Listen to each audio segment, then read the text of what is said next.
제가 아파트로 이사 갔을 때 겪었던 일이에요. 여러분들도 이사 갔을 때 잘 알아보세요.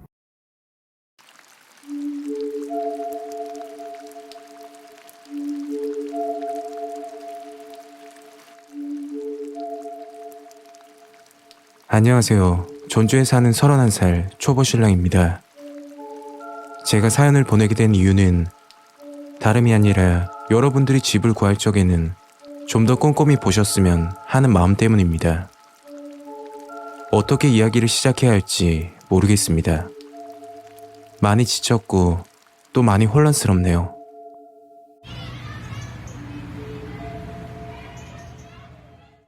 저희 부부는 지난 11월 전주 호성동에 조그만 아파트로 이사를 하게 되었습니다. 아직은 부끄러운 이야기지만 혼인신고만 올렸고 결혼식은 올리지 못했어요. 그래도 사랑하는 만큼 꿋꿋이 열심히 보란듯이 남들에게 지지 않게 잘 살자 하여 3년 전 동거를 시작하여 작년 혼인신고를 올렸죠. 저도 취업에 성공하고 돈을 조금 모아서 드디어 전주에 있는 아파트로 들어가게 된 것이죠. 아파트는 8층의 남향이며 15평. 주변에 버스 정류장도 있고 대형마트도 걸어서 10분 이내입니다. 전형적인 아파트촌이라고 볼 수 있죠. 아파트 주변에 산책할 수 있는 공원도 가까웠고요. 거실과 작은 방, 화장실과 작은 부엌, 그리고 베란다까지 원룸에 비해 둘이 생활하기엔 최적의 장소라고 생각했어요. 게다가 가장 중요한 건 보증금이 살짝 낮았다는 겁니다. 뭐 그렇게 크게 낮았던 것도 아닙니다. 근처 아파트에 비하면 이 정도 가격도 나올 수는 있겠구나 하는 수준이었으니까요. 게다가 집주인이 바로 전에 살던 사람이라는 게 가장 끌렸습니다. 집주인이 바로 전에 살았으니 문제점이나 뭐 수리할 것이 있다면 얘기도 잘 통할 거라고 생각해서였죠. 아무튼 바쁘게 이사를 준비하고 드디어 아파트 생활을 시작할 수 있었습니다. 모든 것이 좋았어요. 아내도 만족하고 저도 만족했습니다. 한동안은 별일 없이 시간이 지나갔죠. 처음 일주일간은 전주인이 쓰던 흔적들을 지우고 문풍지를 다시 붙이거나 창고 청소를 하거나 하는 등 바쁘게 보냈습니다. 거기다 출근도 해야 했기 때문에 아주 정신이 없었죠. 그렇게 3주 정도가 지나 아내 친구들을 집들이 겸 초대했습니다.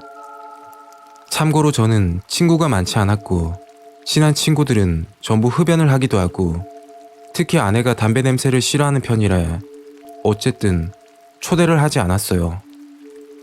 저녁을 먹고 얘기를 하다 보니 시간이 늦어지기도 하고 아내 친구들이 하룻밤 자고 간다고 하길래 아내 친구들을 거실에서 재웠습니다.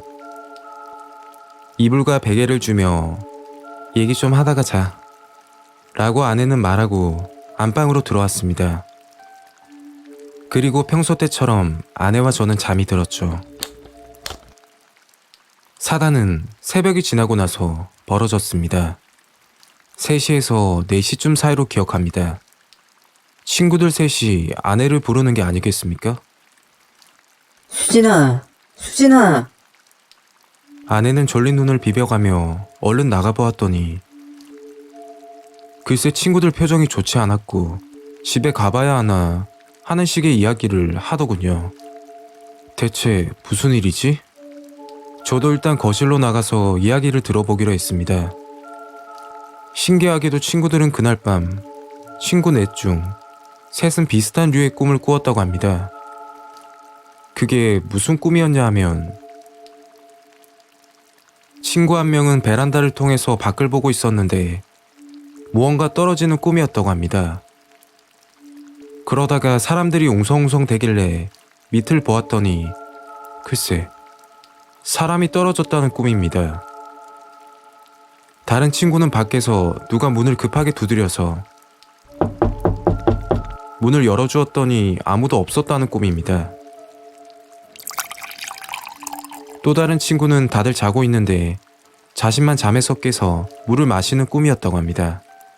물을 마시고 다시 자리에 들려고 할 때 무언가 이상한 기척이 느껴져서 베란다를 보니 누군가 베란다 난간을 손으로 잡고 매달려 있었다고 했죠. 확실히 꿈 내용이 미신을 잘 믿지 않는 제가 들어도 재수가 없어 보였어요. 친구들은 뭔가 기분이 좋지 않다, 집에 가봐야 하는 게 아니냐라고 서로 말하고 있던 것이었죠. 저는 일단 아내의 친구들에게 잠자리가 불편하니 꿈을 잘못 꾼 것 같다고, 그래도 이제 새벽 4시이고 하니까 정 불편하면 간단하게 아침이라도 먹고 하나하나 바래다 주겠다고 했습니다. 그래도 뭐 쉽게 갈 수 있겠습니까? 일어나서 이야기 좀 하다가 아침밥을 먹고 다시 이야기 좀 하니 7시가 넘더군요.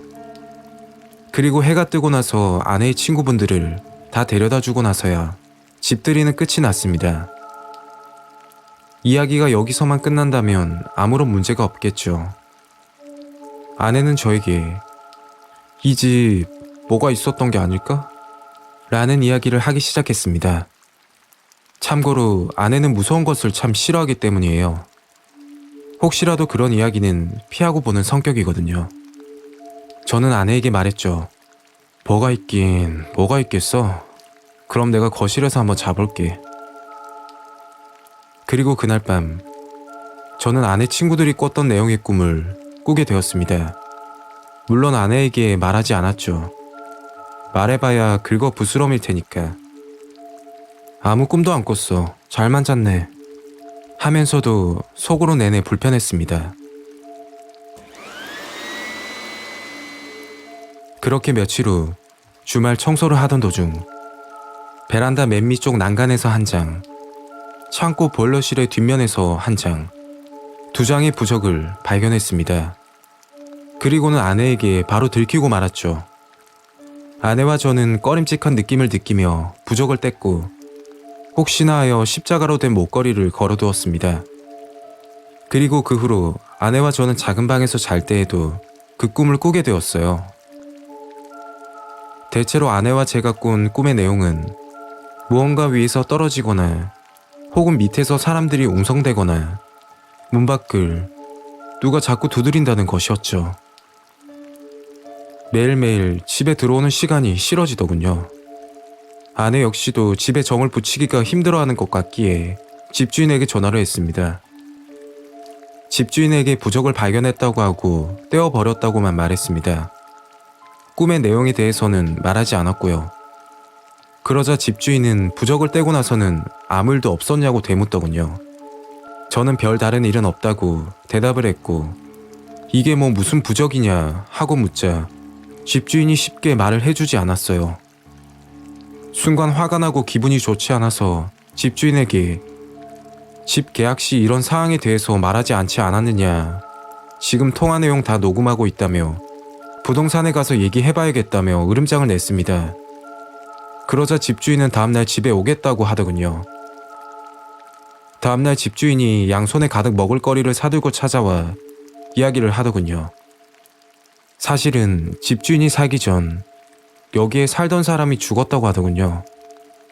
극단적인 선택은 아니었고 사고사라고 얘기를 했습니다. TV가 잘 나오지 않아 베란다에 달린 안테나를 손보다가 무게 중심을 잡지 못하고 베란다 밖으로 넘어가서 추락사 당했다고 하시더라고요. 그 후로 집이 비었고 이 집주인이 들어가서 살게 되었는데 사람이 죽는 꿈을 계속 꾸었다고 했습니다. 이런 걸 어디에 말할 수도 없어서 무당을 찾게 되었고 무당이 부적을 붙여넣고 2년만 살면 된다. 2년만 지나면 자연스럽게 사라질 거다라고 했다더군요. 그러던 중 저희 부부가 와서 살게 된 것이었고요. 너무 황당하고 말도 안 되는 이야기 같겠지만 그런 일이 있었다는 걸 애초에 알았다면 집을 계약하지도 않았을 것입니다. 집주인은 사정을 하면서 다시 한번 부적을 붙이고 원하면 굿이든 뭐든 해주겠다고 했습니다. 그러나 그 사실을 알고 난 뒤 저와 제 아내는 마음이 내키질 않더군요. 결국 새로운 집을 알아보고 있습니다. 여러분은 꼭 집을 알아보실 때 베란다나 보일러 창고를 잘 보시길 바랍니다. 부적이 붙여 있을지도 모르니까.